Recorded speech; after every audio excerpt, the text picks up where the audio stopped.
Are you looking for new opportunities to grow your business? Well, the government could be your next big customer. Maybe you've heard that the government buys just about everything. But did you know that small businesses are a big part of that? So what exactly does the government buy from small businesses? Well, it's everything from haircuts at prisons to juice bars on military bases to high-tech surgical instruments, janitorial services, and landscaping. And small businesses provide food to the government, like catering and vending services and food for schools. And the government buys uniforms and footwear for government employees. And small businesses play a big role in government construction projects. Some are construction firms, some provide building materials, and others provide architecture or engineering services. The government also needs office administrative support, and small businesses provide everything from clerical support to printing services to office supplies to office furniture. And the government needs expert advice, and small businesses provide consulting services in areas like accounting and auditing, human resources,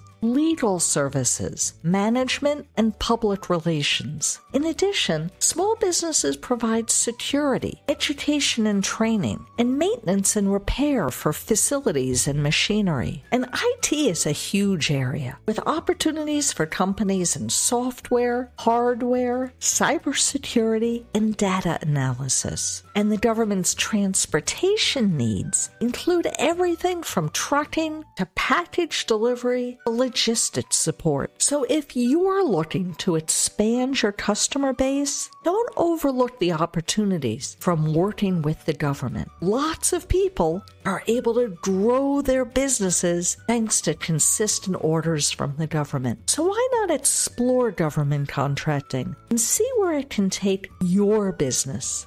Hey friends, do you want to learn more about government contracting? I've spent decades learning this stuff, and I've distilled it all down for you in a playlist that covers everything you need to know to get started as a government contractor. So click on the link, and I'll see you next time.